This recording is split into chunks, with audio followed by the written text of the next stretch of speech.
Bismillahirrahmanirrahim.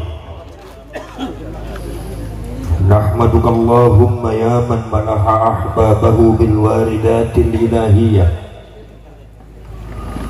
wa syaraha sudurahum bil fuyudatir rabbaniyah wa mala'a qulubahum bil ulubil ladunniyah wa amaddahum min khazaini fadlihi bil imdadatil katsiratil mustafawiyah faja'ala minhum a'immatal istikhrajil ma'anil khafiyyah wal ittila'i ala sirril khususiyyah wal kalimatil mardiyah wa faddala man sya'a minhum liyukhrij anhu ala sairil bariyah rahmatan minallahi ta'ala wa fadla ala hadhil ummatil muhammadiyah. Wassalatu wassalamu ala sayyidina Muhammadin ibn Abdillah khairil bariyah wa ala alihi wa ashabihi wa man tabi'a hudahu ila yaumil qiyamah yaumin la raiba fihi wa la nihayah. Rabbi shrah li sadri wa yassir li amri wahlul 'uqdatan min lisani yafqahu qawli. Subhanaka la ilma lana illa ma 'allamtana innaka antal alimul hakim. Shadaqallahul azim wa sadaqa rasuluhun nabiyyul karim wa nahnu ala dhalika minasy syahidin wasyakirin. Walhamdulillahi rabbil alamin wa ba'd. Ma'asyiral mukarramin, para alim ulama, para kiai, sepuh bini sepuh, para ajengan, para pamirsa, wabil khusus ingkang kula hormati Kiai Asep, athalallahu baqawakum, mudah-mudahan diparingi panjang umur, sehat walafiat, bisa membimbing. Saya dengar beliau ini setiap malam minggu mengadakan manaqib Syekh Abdul Qadir Al-Jilani. Monggo panjenengan yang belum mendapatkan tempat manaqib, silakan setiap malam minggu datang ke Kang Asep yang punya. Ingkang kula hormati perjuangan Wali Songo Indonesia Kabupaten Cirebon, Bapak Elang Endri dan Komandan Laskar Sabilillah Kabupaten Cirebon, Bapak Haji Rashid. Akhil Karim yang saya hormati Raden Sudibyo, Raden Dibyo Laksmono dari Keraton Jogja. Memang saya itu sering datang ke Keraton Jogja, termasuk sering datang ke kuburan. Jadi saya itu ashabul kubur itu. Kadang-kadang sama beliau ini sampai di Wonosobo, Purbalingga, Banjarnegara, sampai di Cilacap, sampai di Jogja itu ngecek kuburan. Jadi saya termasuk ahli kubur. Alhamdulillah beliau datang ke sini. Beliau masih ada tali persaudaraan dengan saya, karena mbah saya itu Syarif Abdul Karim itu diambil menantu sama Mataram Islam, ya. Akhirnya menurunkan beberapa keluarga keraton Yogyakarta. Makanya saya dengan Raden Dibyo ini masih saudaranya di sini, Syarif Abdul Karim. Saya termasuk bagian daripada keluarga Mataram Islam.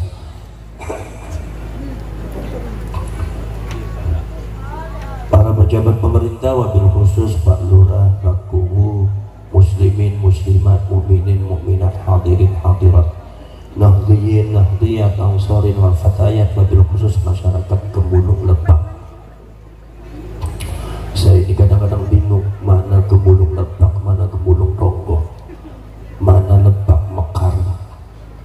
Ya udah, yang penting ini Gemulung Lebak.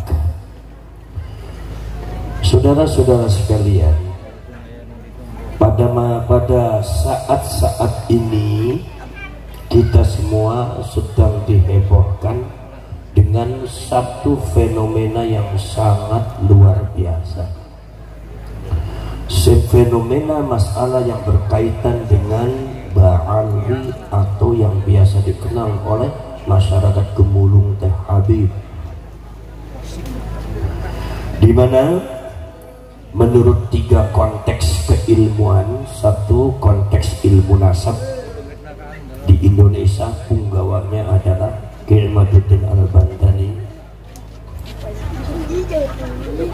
Kiai Imaduddin itu referensi daripada kitab-kitab masalah yang berkaitan dengan nasabnya Ba'alwi dan Habaib itu lebih daripada 280 judul sekarang. Jadi sekarang mungkin lebih.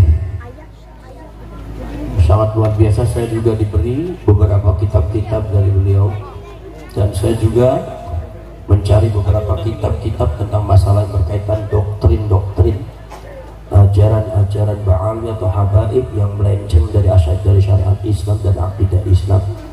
Sangat banyak sekali. Maka dari itu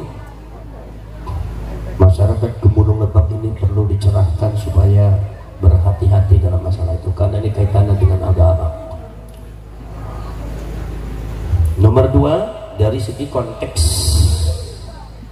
ilmu filologi, manuskrip tua, baik yang bahasa Ibrani, bahasa Suryani, bahasa Inggris, bahasa Arab, itu sudah dikaji, diantaranya kawan-kawannya Profesor Dr. Menafim Ali dan yang lainnya. Termasuk nomor selanjutnya adalah dari ilmu genetika. Genetika ini uji laboratorium, sama dengan upami anjen tes darah. Darahnya dipundut, dimasukkan ke laboratorium, keluar darahnya anjen A, darahnya anjen golongannya O, golongan darah anjen AB. Itu uji laboratorium sama. Jadi kalau anjen menolak tes DNA, anjen jangan sampai percaya sama golongan darah anjen. Kali itu sama-sama uji laboratorium, dan DNA ini sudah dipakai oleh seluruh negara termasuk negara Islam sebagai salah satu cara diantaranya untuk menangani kriminalitas dan untuk menangani masalah sosial. Di antaranya adalah masalah hubungan keluarga dan lain-lainnya termasuk sejarah. Itu karena validitasnya hampir 99,9% presisi. Tes DNA ini adalah menyadur daripada jauhnya Allah Subhanahu wa ta'ala, wa fi anfusikum afala ta'qilun. Kalau kalian pengen tahu tentang ayat-ayat tanda-tanda kebesaran Allah, wa fi anfusikum, ada di dalam diri kalian. Barangkali kalau nasab bisa dipalsukan, barangkali kalau manuskrip bisa dibelokkan, tapi data yang Allah ciptakan di dalam diri manusia tidak ada satupun orang yang bisa memalsukan. Maka kemudian muncullah beberapa DNA-nya Ba'alwi atau Habaib di seluruh dunia, di antaranya 200 orang Habib, termasuk yang ada di Indonesia kemarin, dan hasilnya sama. Genetikanya dari mulai marga bin Yahya, marga As-Sugaf, marga Al-Atos, marga Al-Kaf, marga Al-Habsyi, marga bin Syekh Abu Bakar, marga bin Smith, marga Al-Atos, marga As-Sugaf, marga Al-Muhdar, itu sudah semua, itu sudah termasuk yang di Indonesia ada marga Al-Habsyi dengan marga bin Syihab, termasuk marga bin Hafid. Itu semua sudah ada hasil tes DNA-nya, dan tes DNA-nya itu tidak sama dengan DNA-nya Rasulullah, tidak sama dengan genetikana kanjeng Nabi kanan, genetikanya Habaibnya larinya sebelah kiri. Bisa ketemu enggak? Bisa ketemu enggak? Mual bisa. Haplogrupnya itu adalah G, itu kalau Habaib itu haplogrupnya G. ini adalah Yahudi Askenazi. Jadi Ba'alwi atau Habaib secara genetika ilmiah itu adalah keturunan Yahudi Askenazi. Kalau Kanjeng Nabi ini dari Sayyidina Ismail, semuanya adalah J1. Maka saudara-saudara sekalian, ketika ada isu-isu bahwa sidang kita harus tes DNA, bahkan dari kalangan Habib sendiri mewajibkan tes DNA,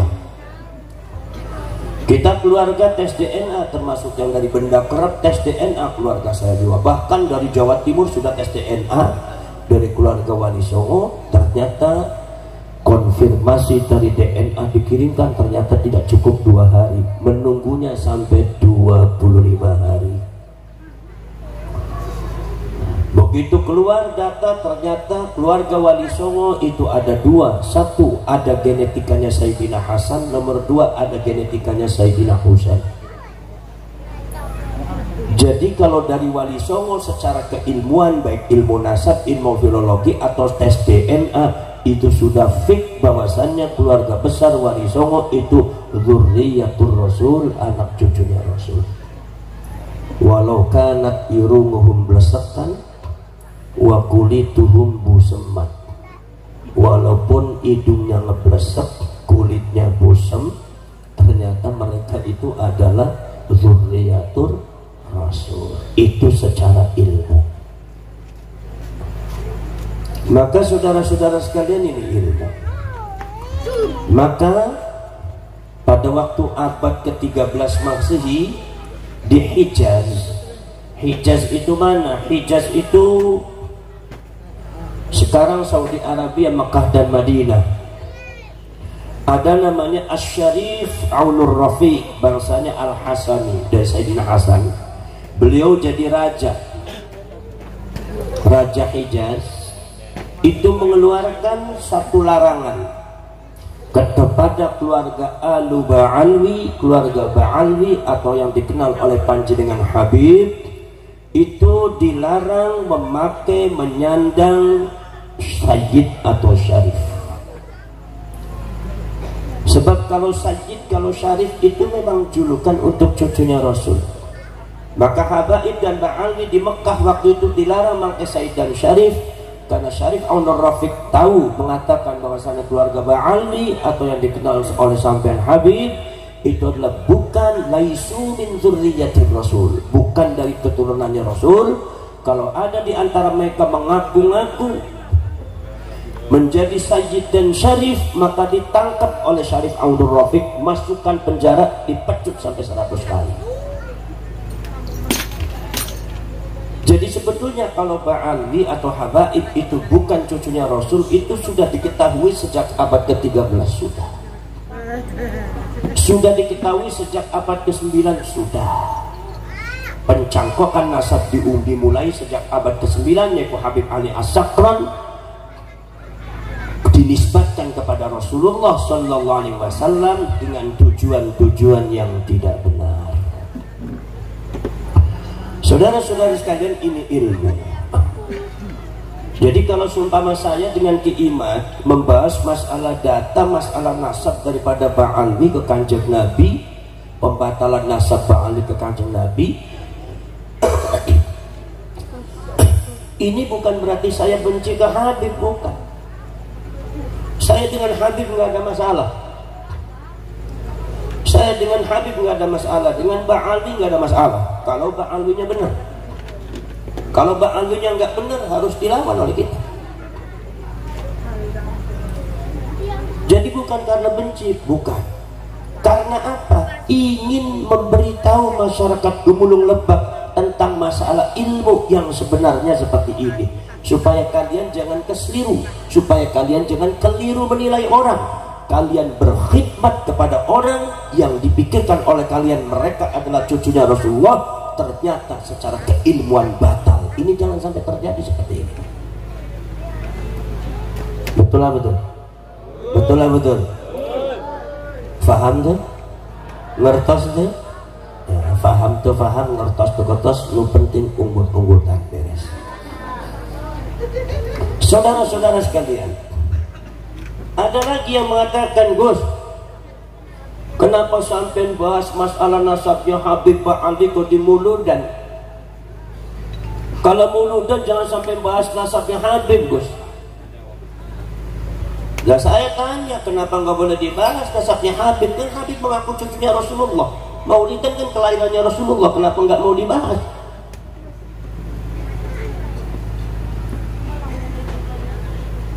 Jadi saudara-saudara sekalian, apakah boleh bahas nasabnya Kanjeng Nabi di Maulidan? Mindsetnya panjenengan, asumsi masyarakat Lebak harus diputar. Sebab ada orang yang kadang-kadang bidunil ilmi, dengan tanpa keilmuan menuduh, menfitnah. Usabas dengan keiman apa usul terhadap nasabnya Habib, ngurusin nasabnya Habib. Saya tanya, siapa yang ngurusin nasabnya Habib? Saya sama Habibnya ente aja nggak kenal. Buat apa ngurusin nasabnya Habib? Betul? Saya tidak sedang ngurusin nasabnya Habib. Wah, saya Habib di Gemulung aja ada berapa, saya nggak hafal kok. Ngapain saya ngurusin nasabnya? Betul kan? Tapi saya sedang ngurusi, meluruskan, mensucikan nasabnya Rasulullah, bukan Habib. Buat apa ngurusin Habib? Apa hubungannya? Cuma karena Habib itu mencangkokkan nasab ke Kanjeng Nabi, sebab Habib itu ngaku cucu bukan cucunya si Tarjo. Habib ini ngaku cucu bukan cucunya si Bejo. Habib ini ngaku cucu bukan cucunya si Tukimin. Ini tidak tanggung-tanggung. Habibnya ente itu ngaku cucunya Rasulullah, khairul bariyah, makhluk Allah yang paling utama, afdalul anbiya wal mursalin, nabi rasul yang paling utama, wa afdalul makhluqat alal itlaq, makhluknya Gusti Allah yang paling dimuliakan. Maka siapapun yang mengaku cucunya Rasulullah, tidak mesti ba'ali, siapapun wajib dibahas, wajib diteliti ini orang benar apa enggak. Jadi kaitannya dengan Kanjeng Nabi, bukan dengan Habib. Buat apa ngurusin Habib? Betul lah betul? Betul lah betul? Ya kalau semua Habibnya benar, nggak apa-apa, nggak jadi masalah. Kalian mau ngaji, mau senang, sholawatan, nggak ada masalah. Tapi kalau Habibnya sudah nggak benar, nah ini harus dilurusin. Betul lah betul? Contoh, seumpama Habib kadang-kadang jelek-jelekin kiai NU, meremehkan kiai NU atau kiai pesantren, atau kadang-kadang itu harus dilawan oleh kalian. Kalian pribumi kok. Jangan sampai mereka berani menjelek-jelekan ulama-ulama kita. Betul-betul. Karena mereka itu berdakwah. Saudara-saudara sekalian, jadi saudara-saudara itu mengurusi tentang masalah yang berkaitan dengan nasab Kanjeng Nabi boleh tidak di maulid, bukan sekedar boleh. Yang namanya maulid itu diantara bagiannya adalah ngurusi nasabnya Kanjeng Nabi. Kalian buka kitabnya Al-Imam Ja'far bin Hasan bin Abdul Karim Al-Barzanji yang biasa dikenal oleh kita semua Maulid Al-Barzanji. Di sana ada nasabnya Kanjeng Nabi itu. Kanjeng Nabi Muhammad bin Abdullah bin Abdul Muttalib sampai seterusnya. Ayat itu, ayat nasabnya Kanjeng Nabi itu. Bahkan ayat madahnya, madah itu adalah memuji. Nasabun tahsibul ula bihulahu qalladatha nujumahal jauza'u. Di maulidnya Imam Ja'far Al-Barzanji ada nasabnya Kanjeng Nabi itu. Ayat nasabnya Kanjeng Nabi itu. Di setiap maulid itu pasti ada nasabnya Kanjeng Nabi, sebab nasab Kanjeng Nabi itu adalah bagian daripada dirinya Kanjeng Nabi. Maka di dalam maulid pun harus disebutkan. Maka saudara-saudara sekalian, ketika terjadi fitnah di antara umat Islam, ada orang-orang yang mengaku cucunya Rasulullah, mencangkokkan nasabnya ke nasabnya Kanjeng Nabi, maka di maulid ini adalah forum yang paling tepat untuk mencerahkan masyarakat dalam rangka mensucikan nasabnya Kanjeng Nabi. Betul, betul. Jadi jangan, nggak boleh, jangan dilarang, memang harus. Jangan sampai ada orang seenaknya ngaku-ngaku cucunya Rasulullah, sudah dihormat-hormatin, akhirnya kadang-kadang mempersekusi kalian, kadang-kadang minta uang sama kalian, maksa-maksa. Akhirnya kadang-kadang ada orang dikejar-kejar, umpetan, kalau ada Habibnya umpetan, ngumpet, ketakutan. Kalian tuh sudah merdeka tapi kayak orang dijajah terus kalian. Nah kalau begini kan akhirnya namanya Rasulullahnya rusak nanti. Masa cucunya Rasulullah kayak gitu? Jangan sebutkan nama Rasulullah. Rasulullah itu adalah orang suci. Rasulullah tidak mungkin punya cucu semacam itu. Saudara-saudara sekalian, jadi di maulidnya Kanjeng Nabi boleh. Kenapa saudara-saudara sekalian? Ma yata'allaqu bi Rasulillah sallallahu alaihi wasallam, sesuatu yang kaitannya dengan Kanjeng Nabi itu harus dibahas. Apa sebab itu termasuk wazifahnya para ulama, itu termasuk tugasnya para ulama, itu termasuk kegiatannya para sahabat. Apa? Kathratul ihtimam bima yata'allaqu bi Rasulillah sallallahu alaihi wasallam, banyak memperhatikan, menganggap penting sesuatu yang berkaitan dengan Kanjeng Nabi harus kita anggap penting. Coba lihat sahabatnya Kanjeng Nabi itu menganggap penting sesuatu yang kaitannya dengan Kanjeng Nabi. Makanya sahabat mencatat bagaimana cara perjalannya Rasulullah, bagaimana cara berdirinya Rasulullah, bagaimana cara duduknya Rasulullah, bagaimana cara pakai pakaiannya Rasulullah, bagaimana pakai sarungnya Rasulullah, bagaimana Rasulullah kalau pakai celana, bagaimana Rasulullah kalau makan, bagaimana Rasulullah kalau minum, bagaimana Rasulullah kalau pakai minyak wangi. Sampai sahabat ngerti ini minyak wangi Rasulullah yang sering dipakai apa, yang paling disukai apa.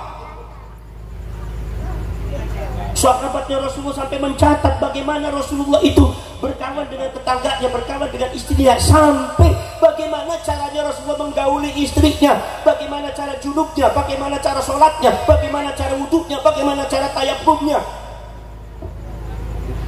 Sampai sahabat etak pada ubannya Rasulullah, apal ubannya Rasulullah pada waktu umur sekian, ubannya ada sekian. Rasulullah pada waktu meninggal, ubannya tidak lebih dari sekian. Sahabat itu semua apa yang kaitannya dengan Kanjeng Nabi dianggap penting. Apa sebab? Ini yang disebut dengan kathratul ihtimam bima yata'allaqu bi Rasulillah sallallahu alaihi wasallam. Banyak memperhatikan, selalu banget menganggap penting sesuatu yang kaitannya dari Kanjeng Nabi.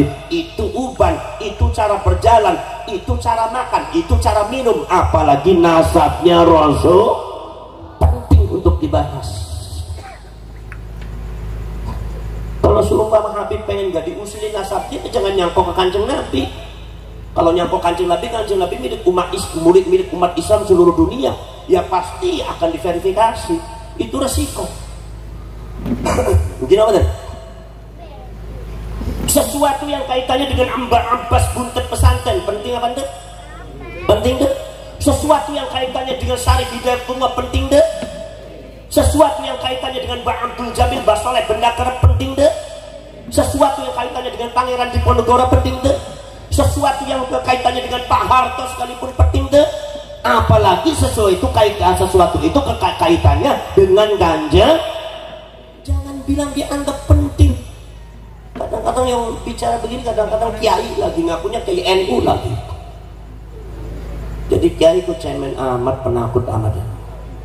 Jangan sampai ente gara-gara ente saking cintanya sama Habibnya ente, sampai apapun yang kaitannya dengan Kanjeng Nabi tidak dianggap penting oleh ente. Pakai anak itu. Nggak boleh seperti itu, supaya nggak ada orang sembarangan ngaku-ngaku cucunya Rasulullah, supaya kita semua jangan dibohongi. Saudara-saudara sekalian, maka saudara-saudara sekalian, apa sebabnya? Sebab sesuatu yang berkaitan dengan Kanjeng Nabi itu, saudara-saudara sekalian, sesuatu yang berkaitan dengan Kanjeng Nabi itu kenapa dianggap penting? Karena kaitannya dengan agama, karena kaitannya dengan syariah, karena kaitannya dengan akidah, karena kaitannya dengan akhlak. Kalau nyangkoknya benar, insya Allah akhlak, akidah, syariat selamat. Tapi kalau nyangkoknya nggak benar, dicangkokkan untuk tujuan yang tidak benar, akhirnya akhlaknya hancur, syariatnya hancur, akidahnya hancur. Bukan sekedar ba'ami dan habaibnya yang hancur, ente yang ikut hancur juga agamanya. Dan saya sudah melihat fenomena semacam itu. Sejak kapan orang gunung itu berani menjelek-jelekan kiai? Begitu ada Habib masuk, ente berani menjelekan kiai. Mulut apa? Mulut Abu Jahal. Sejak kapan kiai Pasundan berani menjelek-jelekan kiai? Sejak kapan? Pasundan ke ayat, Pasundan ke santun. Pasundan teh adab, pasundan teh akhlak. Tapi kok bisa jadi kasar sampai ngomong alas kasar? Itu yang ngajarin siapa? Maka saya sarankan kepada masyarakat Temulung Lebak dan seluruh Temulung, udah kembali kepada Nahdlatul Ulama, urusin NU nya. Kiai NU udah ngaji sama kiai, udah sedar. Kaitannya dengan akidah. Makanya jangan aneh. Yang namanya ba'alin itu para sahabat Rasul Mahmud itu kadang menyangkokkan nasab ke Kanjeng Nabi tidak benar. Akidahnya banyak yang rusak. Ente didoktrin akidah ente, kalau diturutin nurut sama Habibnya model kayak gitu, rusak ente akidahnya. Udah nggak selamat agamanya ente. Ada oknum Habib, saya bicara oknum. Kalau oknum berarti nggak semuanya. Jadi ente Habib yang nggak seperti itu jangan tersinggung. Kalau tersinggung berarti ente sama-sama nggak benar. Kenapa saya harus bicara? Karena Gemulung ini termasuk murid-murid daripada mbah saya, murid daripada bunda pesantren. Saya punya kewajiban untuk menyelamatkan kalian. Jangan sampai ada orang baru datang sini ngacak-ngacak akidah dan syariat yang akhlak nggak benar. Makanya saya tanya langsung pada orang Gemulung, ente di mana? Bisa seperti itu. Sejak kapan ente seperti itu? Siapa yang ngajarin? Kalau saya tanya langsung loh seperti itu, saya apa? Kenapa? Saya bisa. Kenapa? Sama orang Gemulung. Karena orang Gemulung itu adalah muridnya mbah saya. Betul lah betul. Betul lah betul. Ada oknum Habib yang kadang kalau bicara, mbah saya bisa ngatur malaikat mungkar nakir. Ini didoktrin kepada seluruh masyarakat Gemulung, seluruh masyarakat Pasundan. Mbah saya bisa ngatur malaikat mungkar nakir. Malaikat Israilnya dimarahin sama Habib. Ini ajarannya siapa? Model kayak gitu ente percaya terus rusak agama itu. Saya suruh diem nggak bisa, saya harus bicara sama orang Gemulung. Nggak boleh. Saya wa ma alaina illa balaghul mubin, saya kewajibannya hanya menyampaikan. Ente ikut silakan, nggak apa-apa. Bukan urusan saya, urusan Allah Subhanahu wa taala. Kalau Allah berkenan ente kembali akan kembali, kalau berkenan tidak, Allah tidak berkenan, sampai kapanpun mulut saya sampai merupus sekalipun nggak akan. Itu urusan Allah. Yang penting saya menyampaikan kepada kalian. Tadi dengerin aja. Kinobatan. Saudara-saudara sekalian, jadi bukan karena benci, bukan masalah ilmu ini.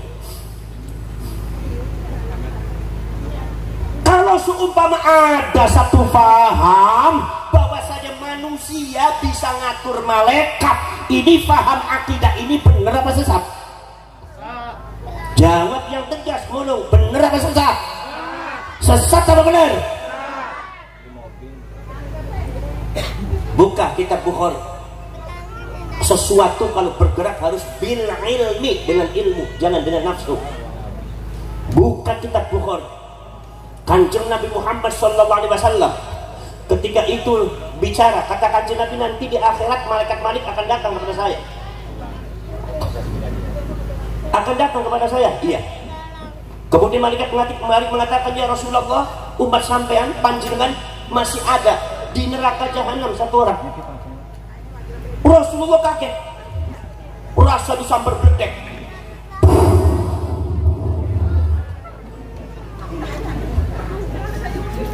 Bangunkan nundutan. Nundut deh, tenau-nau. Badai tidur baik pulang, balik pulang baik tenau-nau. Apalagi notifinya tos karikut gitulah. Bisa tos sepak itu udah tidur aja nggak apa-apa. Nggak apa-apa, Gus, nggak apa-apa. Saya mau orangnya yang namanya KNU sabar biasa udah. Ngaji nggak dikasih makan, ditinggal tidur udah biasa. Di mana-mana oke tidur nggak apa-apa, Bos, tidur aja. Ntar kalau selesai ngaji matanya masih merem terus, nggak usah dibangun, digotong aja ke kuburan sekalian. Saudara-saudara kalian, Kanjeng Nabi pada waktu itu langsung Kanjeng Nabi Muhammad ngomong, ya Malik, akhrijhu minan nar wa sallim ummati. Keluarkan umat saya dari api neraka jahanam, keluarkan ya Malik, selamatkan umat saya. Rasulullah menangis dari Imam Malik. Kalian tahu apa kata Imam Malik? Kata Imam Malik mengatakan, ya Rasulullah,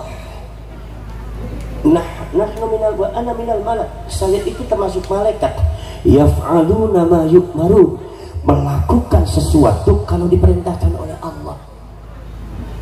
Kalau hanya panjenengan yang bicara, mohon maaf, ma'dziratan ya Rasulullah, saya masih belum bisa apa-apa.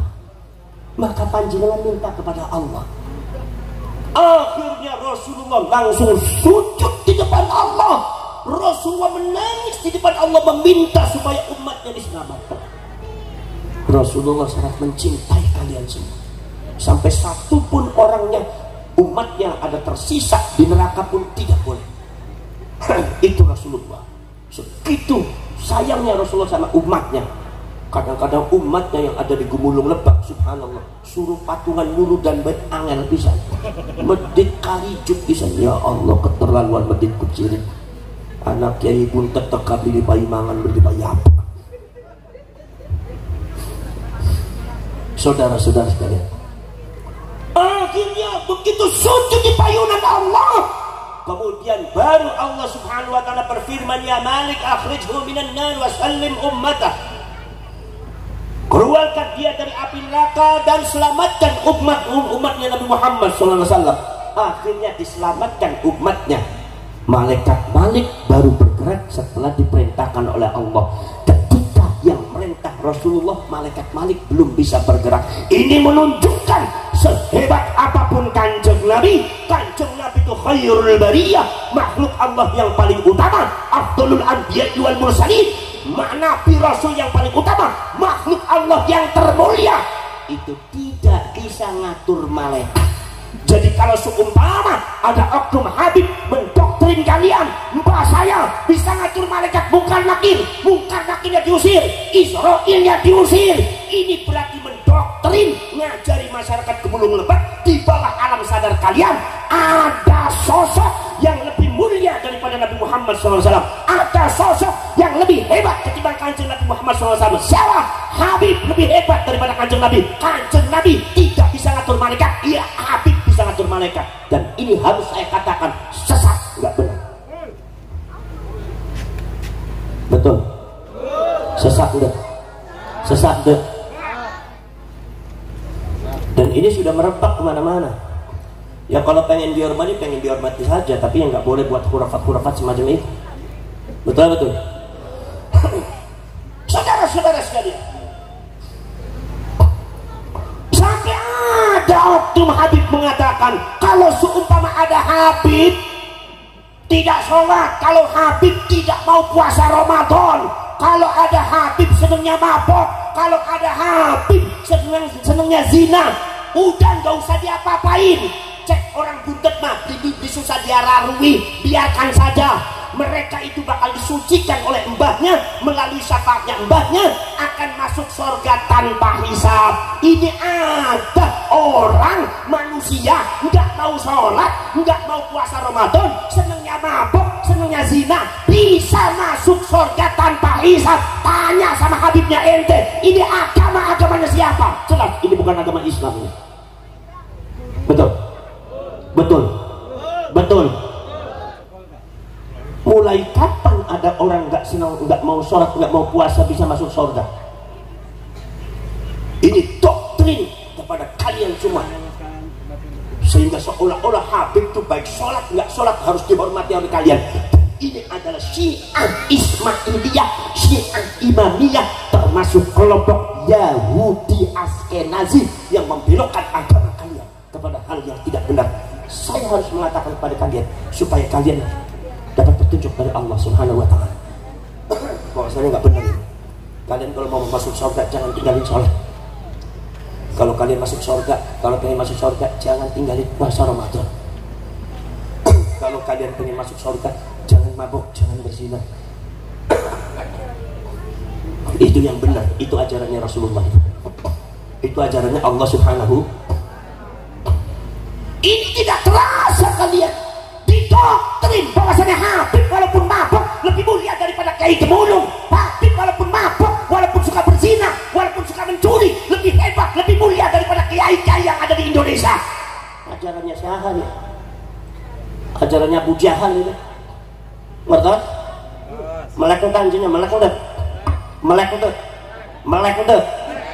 melek bolong itu celik, nah bolong itu saudara-saudara kalian, sampai ada ceritanya oknum Habib cerita. Ada oknum Habib, muhibbinnya meninggal. Begitu muhibbinnya meninggal, Habibnya datang. Kata Habibnya bilang, ya Fulan bin Fulan, aneh tahu ente tidak pernah sholat, aneh tahu ente tidak pernah puasa Ramadan, aneh tahu ente suka mabok, suka berzina, tapi aneh tahu ente suka sama aneh, suka sama Habib. Nanti kalau ente ketemu dengan Mungkar Nakir bertanya, man rabbuka, tolong jangan ente jawab, dikasihkan saja surat buat Mungkar Nakir, bawa sama ente, suratnya Habibnya diselipin di bawah kepalanya mayit, itu Habib Mungkar Nakir disurati. Ya ampun, model kayak begini kemulung lebaknya percaya jadi kemplu bisa mau. Ente percaya nggak kayak gitu? Percaya nggak? Percaya nggak? Sesat nggak? Gak bener itu jelas. Makanya Habib kalau ngajarin masyarakat Kebulung yang bener lah, karena orang Kebulung itu sudah ditata sedemikian rupa, dari mulai Ahlus Sunnah wal Jamaah ke NU-nya itu, antara buntet dengan muncul dengan apa, udah ditata sedemikian rupa. Jangan dirusak oleh hal-hal semacam itu, nanti kacau nanti. Kalau ketemu dengan Mungkar Nakir, jangan dijawab, tolong kasihkan surat saya kepada Mungkar Nakir. Begitu dikasih nanti ente masuk surga tanpa hisab. Ini doktrin secara halus di bawah alam sadar kalian semua, sehingga orang tersebut, khususnya bukan kita tapi anak cucu kita yang masih muda-muda seperti ini, akan terdoktrin. Jadi sholat gak penting, puasa Ramadan gak penting, mabuk teler tenaon-naon, zina gak apa-apa, yang penting ikut sama Habibnya bisa masuk surga tanpa hisab. Dan ini doktrin yang sangat menjauhkan masyarakat Kebulung dari agama Allah. Nggak boleh sesat cuma tidak seperti itu. Faham tuh? Jadi kalau ikut sama Habib yang benar, Habib yang ada kus Habib yang benar, banyak Habib yang benar. Dan sudah, maka dari itu ikut sama Habib yang benar, jangan sampai yang nggak benar. Saudara-saudara sekalian, itu sudah, ini syariat, rusak syariat, akhlaknya pun rusak. Ini yang disebut keracunan nasab, karena mencangkokkan nasab kepada Rasulullah secara tidak benar. Akhirnya yang namanya ba'alwi kemana-mana, khususnya di Indonesia. Kalau di Saudi, di India, di Mekah ada ayat, cuma ayatnya cuma di Indonesia ngumpul. Karena orang Kebulungnya ngopeni baik, itu sudah merasa dirinya mereka itu adalah dewa, mereka itu adalah klan, satu suku yang suci, yang tidak tersentuh oleh hukum, baik hukum undang-undang negara ataupun hukum syariat. Mereka adalah makhluk yang suci, selain mereka itu makhluk yang kotor, yang tidak akan sepadan dengan mereka, kemuliaannya tidak akan sepadan dengan mereka. Maka akhirnya akibat daripada keracunan nasab ini, merasa dirinya lebih hebat, merasa dirinya pemilik surga, merasa dirinya pemegang kunci neraka, bisa memasukkan orang ke neraka semaunya, bisa memasukkan orang ke surga semaunya, merasa seperti itu. Maka akidahnya sesat. Akhirnya ada tercipta ucapan daripada oknum Habib mengatakan, kaki Habib lebih mulia dari kepalanya 70 ulama, dan ini sesat, dajjal, kanggap, nggak benar. Hati-hati kalian. Kalian bisa akhirnya sama kiai, sama ajengan, sama pangarsan ayat di Kebulung yang pintar, yang alim, kalian tidak bisa menghormati. Tapi kalau sama Habib menghormatinya berlebihan, kalian sudah doktrin dengan doktrinnya dajjal semacam ini. Gak benar. Hormati kiai, hormati ulama. Leres. Di sini ada kiai, ayat pangarsan, ayat ajengan, hormati. Ngaji ke ajengannya. Sebab apa? Sebab kalau ajengan kesanat ilmunya parantos. Mondoknya di mana? Di Buntet. Mondoknya di Lirboyo. Mondoknya di Kalibungu. Mondoknya, ayo sana mondoknya di mana? Di Cidahu. Mbak Muhtadi. Mondoknya di mana? Di Tasik. Mondoknya di, ayo sana ke ilmunya, Qurannya jelas. Mondok ke ajengan, jangan tinggalkan ajengan pangersa. Mereka itu adalah orang-orang yang menuntun kalian secara ikhlas lillahi ta'ala tanpa pamrih. Laras sudah. Jadi malam hari ini kita kembali kepada aja, kita kembali kepada panger, kita kembali kepada ya. Mari. Kalau ada orang semacam itu, hati-hati.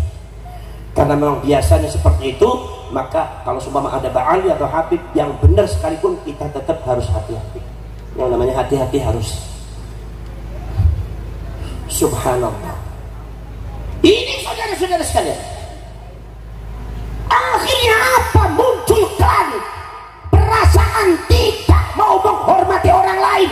Yang namanya ba'ali habib sangat berat. Menghormati orang lain itu sangat berat. Pengennya dihormati tapi menghormati berat. Ustadz Kiai harus menghormati mereka, tapi mereka tidak mau menghormati Kiai.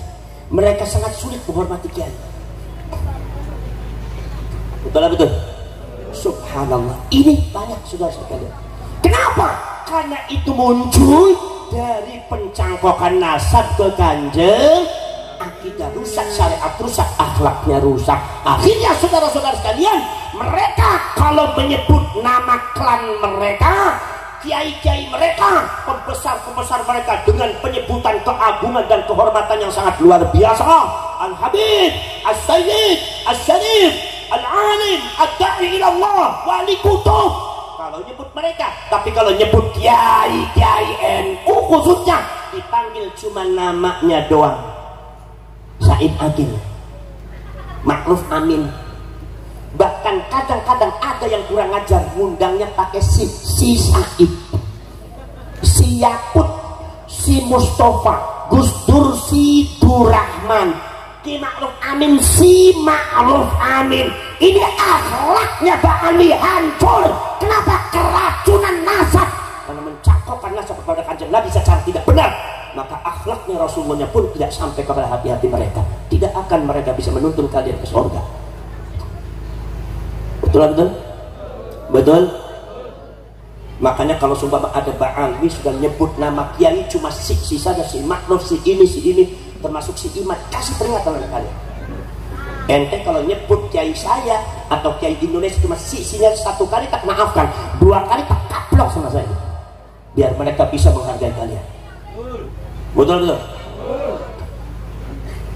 Ya kalau dilihat dari tampangnya, tampang nggak berani semua ini. Tampang-tampang kecing-kecing kabeh. Jenggotnya beda wadahnya cukur melah jenggotnya. Nggak boleh seperti itu. Saudara-saudara sekalian, maka akhirnya kemudian menginjak-injak orang lain secara mudah, termasuk menjatuhkan harga diri daripada kiai-kiai secara mudah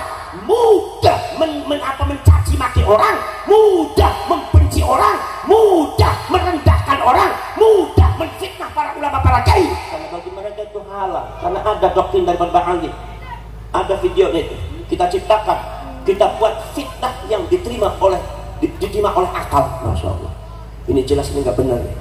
Fitnah tuh nggak boleh diterima oleh akal, nggak diterima tetap nggak boleh. Betul. Subhanallah, saudara-saudara sekalian. Itu saudara-saudara mencaci maki. Gus Dur disebut buta mata, buta hati. Padahal Gus Dur, saya menyaksikan Gus Dur waliullah. Apa yang diucapkan oleh Gus Dur terbukti semua. Gus Mustafa disebut Mustafa, Gus Yakut itu sama oknum Habib disamakan dengan iblis. Yakut itu sama dengan iblis. Gus Yakut pimpinan Ansor Banser NU di iblis oleh orang yang tidak bertanggung jawab. Orangnya ini kira lagi pendatang berani semacam itu. Karena kalian sebagai pribumi diinjak-injak, karena kalian diam saja, nggak pernah bertindak kalian. Rendah nanti nama kalian.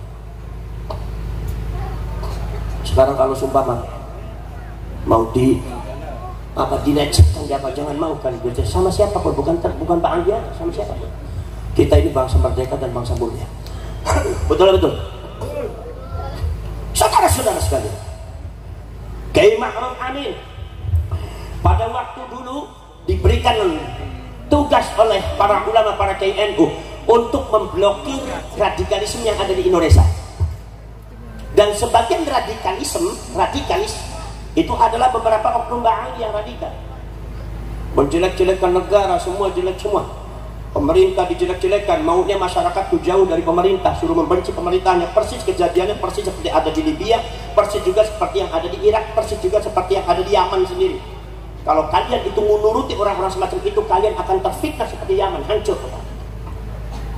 Untung di Indonesia masih ada Nahdlatul, dan perjuangannya dalam masalah ini nanti adalah perjuangan Wali Songo Indonesia, PWI Laskar Sabilillah. Ini begitu Ki Ma'ruf itu akhirnya mau nyalon jadi wakil presiden. Begitu nyalon jadi wakil presiden, ada oknum Habib yang masya Allah orangnya pinter enggak, baca Quran enggak bisa tajwidnya, modalnya udeng-udeng, gedenya seban traktor, tasbih sebetulnya gede kelapa, sorban numpuk tilu, ngangkut jubah juga Batman balik hibur wae. Tapi mulutnya mulut Dajjal, tapi mulutnya mulut Abu Jahal, mulutnya mulut iblis. Mengatakan Ki Ma'ruf Amin dengan namanya saja Ma'ruf Amin disandarkan sama binatang yang najis. Astagfirullah. Ki Ma'ruf Amin itu ulama Pasundan dari Banten. Dan termasuk yang menjelek-jelekan Ki Ma'ruf Amin adalah Anda yang terdoktrin oleh Ba'ali. Kiai Anda diinjak-injak, Anda menghormati orang lain, tapi kaki Anda menginjak muka ibunya sendiri, pengkhianat.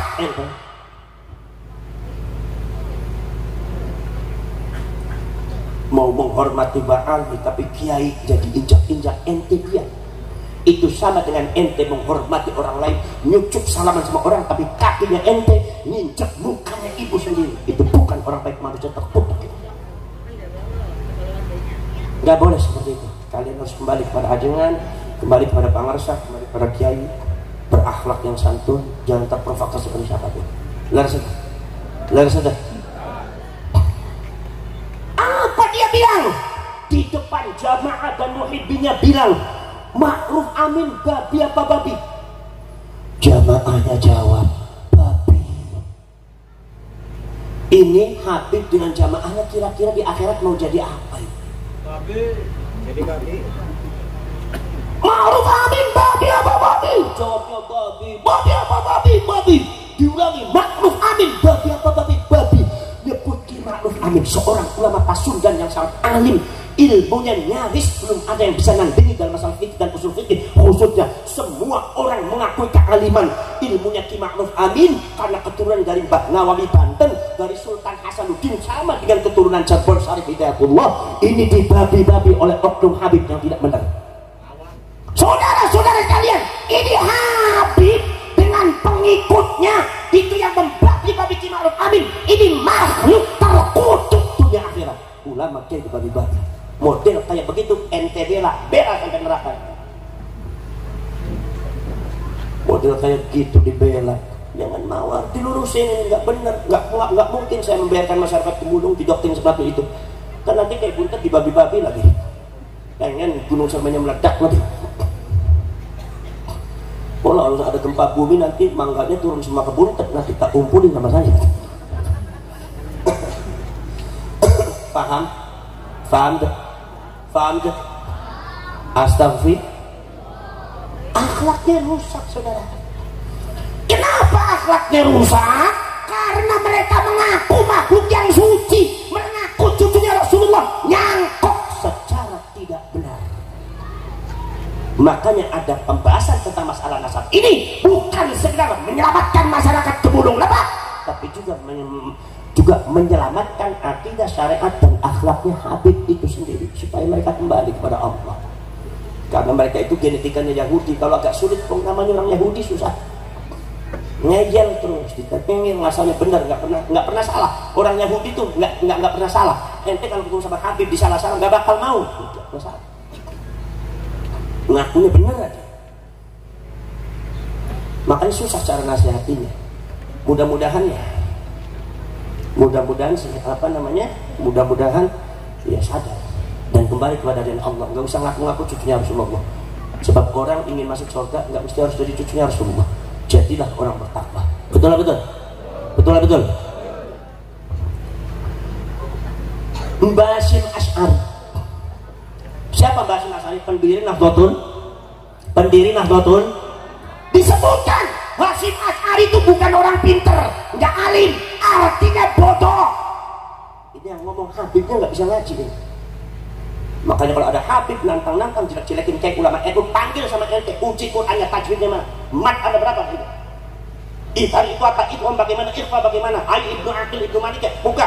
Bisa nggak? Kalau ente nggak bisa ngaji, mulutmu tutup. Jangan suka menjelekkan ulama kayak bumi. Paham? Paham tuh? Apalagi sekarang lagi musim-musim sikap tingkah laku oknum-oknum Habib yang nggak benar. Makanya ya saya cuma bisa menasihati kalian apa? Hati-hati sama uang, hati-hati. Kalau ada Pak Adi seumpama sekali-kali minjem motor jangan dilepas lagi.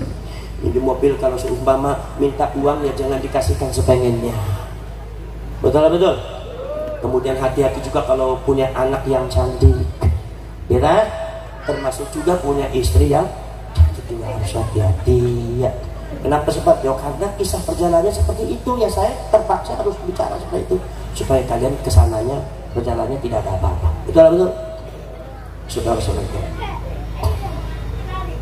Saudara-saudara sekalian, pada tahun 1935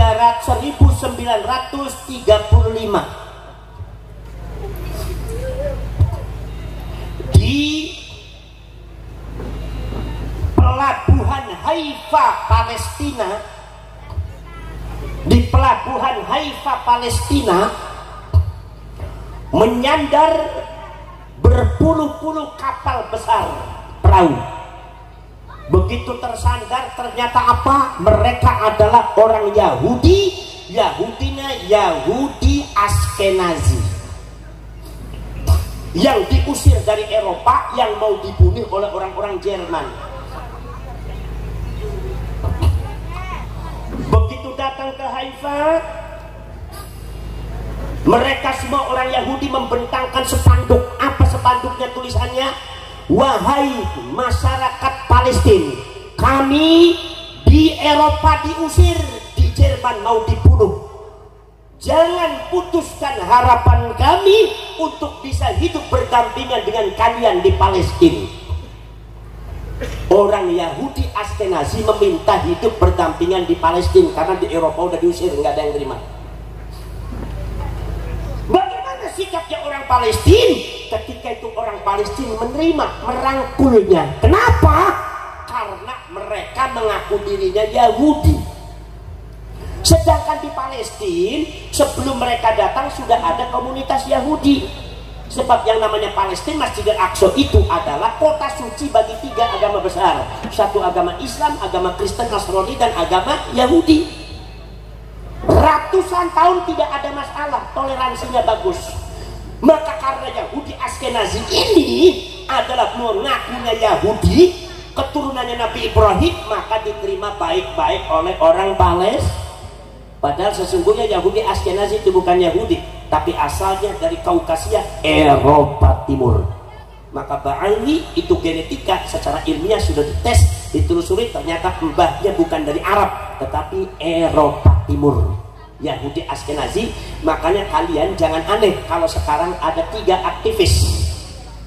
Ada tiga aktivis, di mana aktivis itu ada tiga aktivis itu, saudara-saudara sekalian, itu propagandanya anti Arab, memprovokasi dunia supaya benci kepada Arab.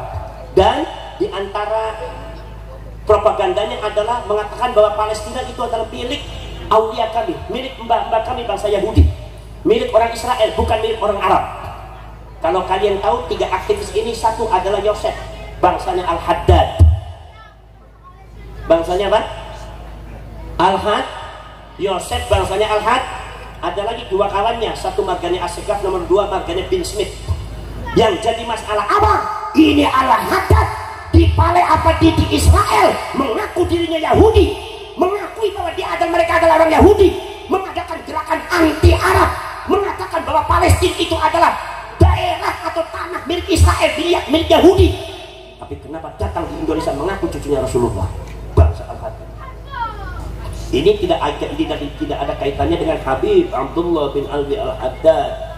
Walaupun beliau itu Ba'ali dan dari genetika Yahudi kalau sekarang, tapi beliau ini orang alim. Ya, Habib Abdullah bin Alwi Al-Haddad orang alim yang bisa kalian baca Turatibul Haddad. Walaupun asalnya dari Toreqat Rifa'iyah. Itu orang alim. Jadi orang alim gak ada hubungannya. Orang alim itu kemuliaannya bukan dari nasab tapi dari ilmu.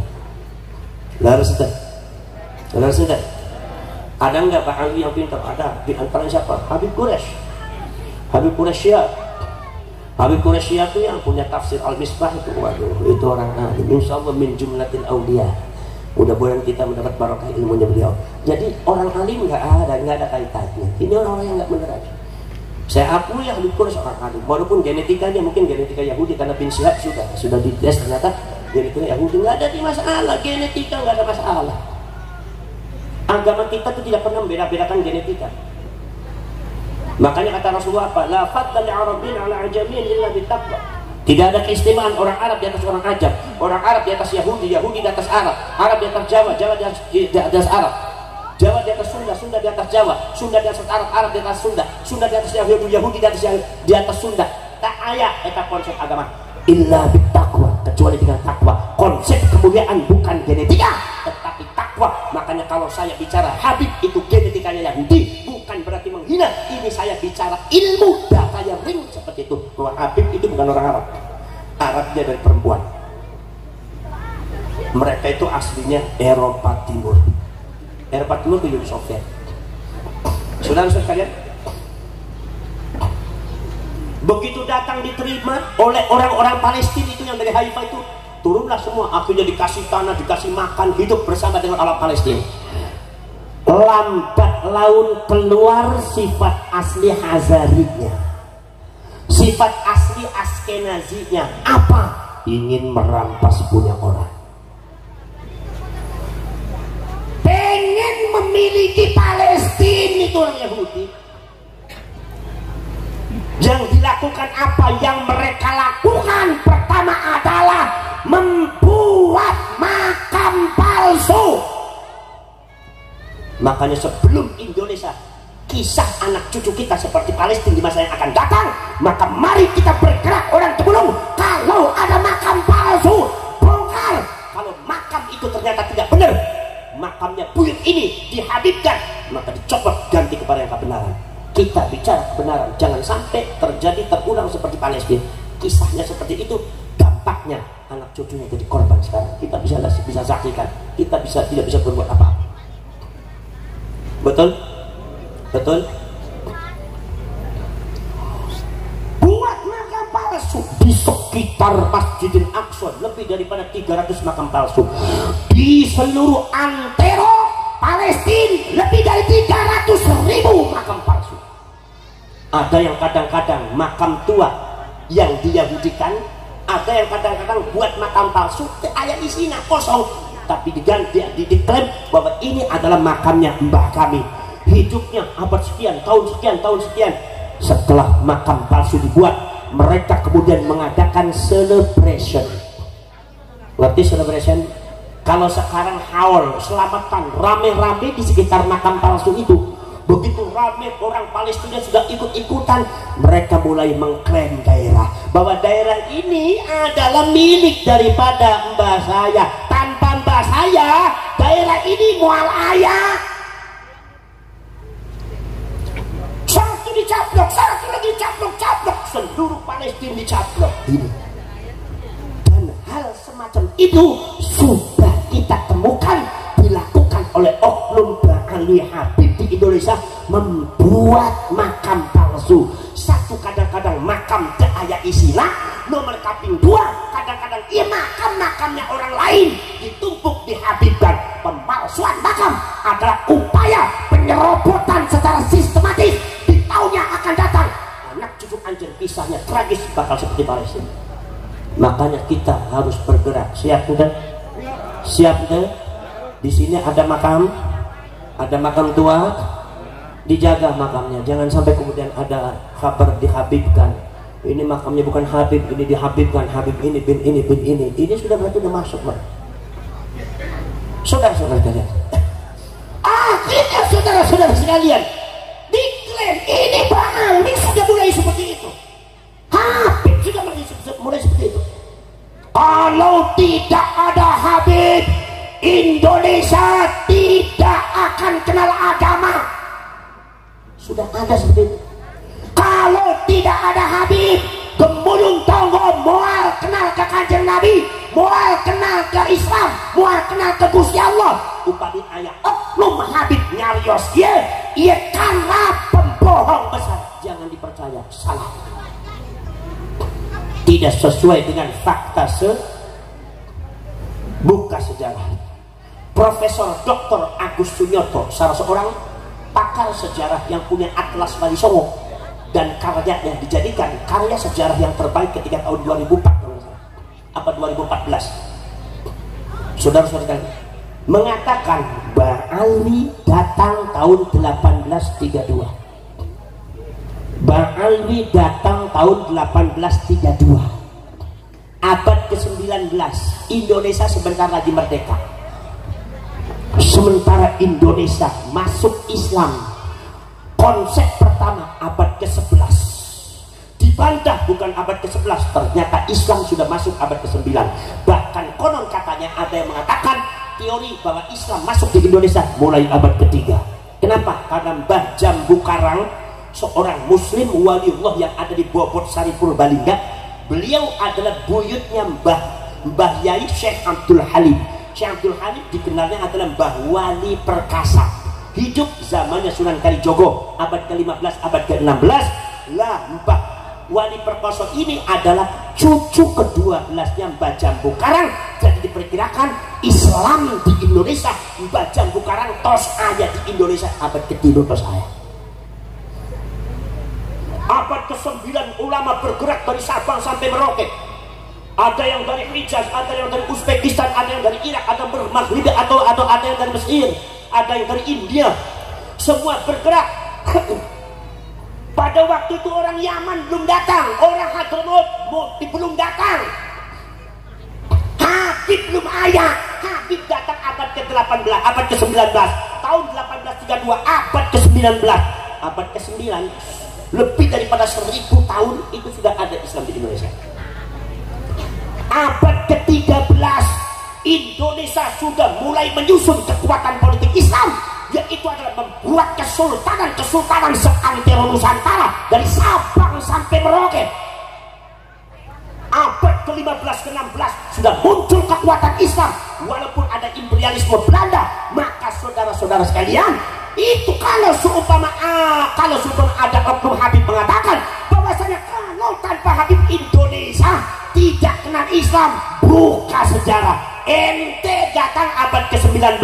Sebelum ente datang abad ke-9, Indonesia sudah punya Samudra Pasai Islam, Indonesia sudah punya Malaka Islam, Indonesia sudah punya Ternate Sultan Babulo Islam, Indonesia sudah punya Kesultanan Bone Islam Makassar, Indonesia punya yaitu Kesultanan Maluku Islam, Indonesia sudah punya Kesultanan Majapahit Islam, Indonesia sudah punya Kesultanan Mataram Islam, Indonesia sudah punya Kesultanan Pajang Islam, Indonesia sudah punya Kesultanan Cirebon Islam, Kesultanan Banten Islam. Jadi kalau ada oknum Habib mengklaim tanpa Habib Indonesia tidak kenal agama, ini karena dajjal. Nggak benar, jelasin nggak benar. Jangan ditutup kalian, itu mengecilkan kalian.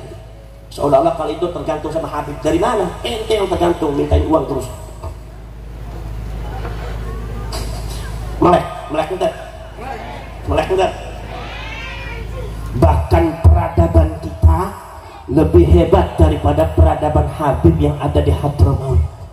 Peradaban kita lebih hebat, peradaban Islamnya khususnya lebih hebat daripada peradaban Habib nu aya di Yaman. Ente jangan niru-niru cara mereka, hancur masyarakat. Caranya pakai pakem Pasundan, pakem priangan, anggah unggulna, masyan dihormatna, keajengan kepangresah, upaminya rios kumaha cara-cara akhlaknya, adabnya, kembalikan masyarakat Kebun Lebak kepada cara-cara Sunda, cara-cara Pasundan yang sudah diajarkan upara karuhun urang sadaya. Nah, paham? Paham? Saudara-saudara sekalian, Indonesia kalau tanpa Habib, Indonesia tidak bisa merdeka. Ini omong kosong lagi. Habib datang 1832. Siapa yang mendatangkan? Belanda. Pakai apa? Pakai kapal. Kapalnya siapa? Kapalnya Belanda. Ribuan, bayar bayar, gratis. Siapa yang menggratis? Belanda. Begitu datang diarahkan kemana? Ke Indonesia. Kemudian apa? Kerjanya ke siapa? Ya ke Belanda. Yang bawa Belanda.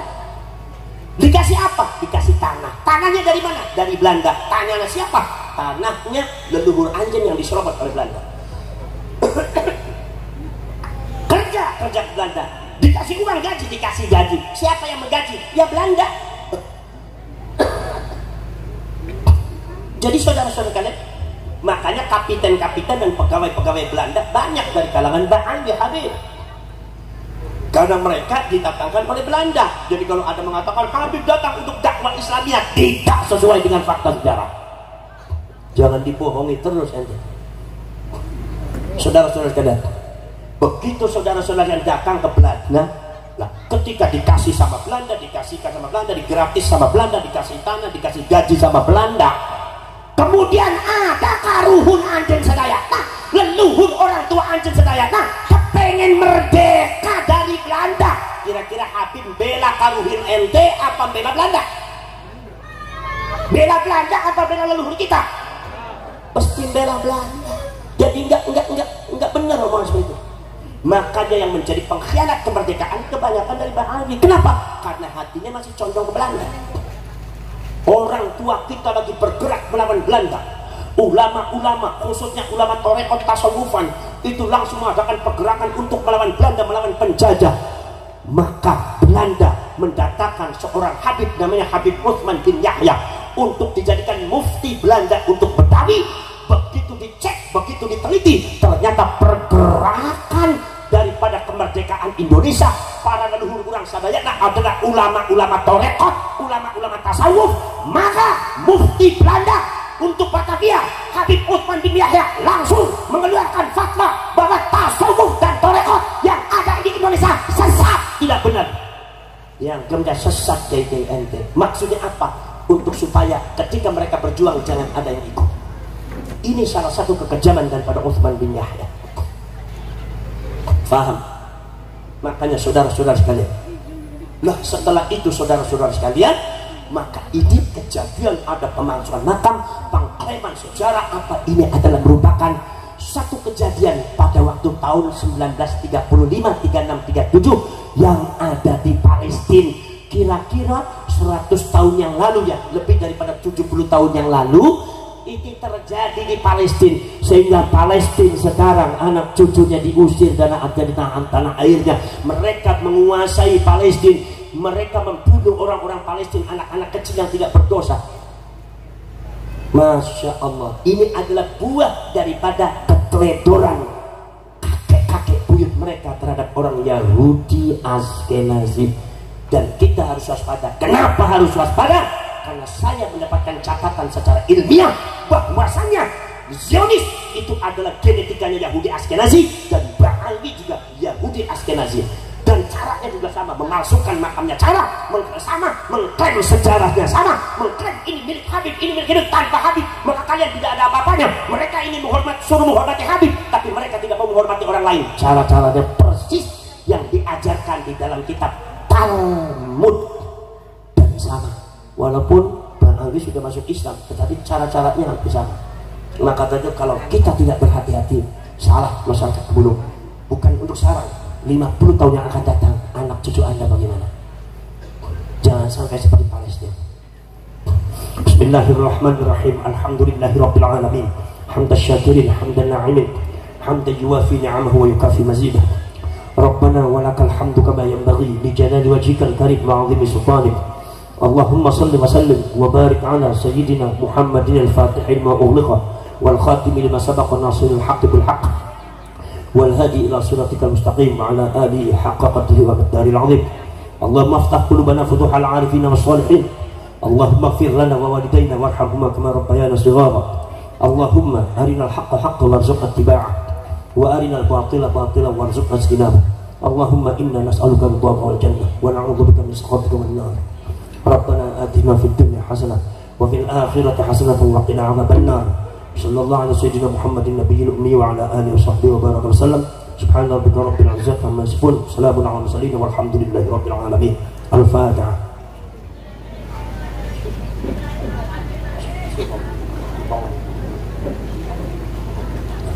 Makanya nanti di sini akan dibentuk PWI Laskar Sabilillah. Siap ente?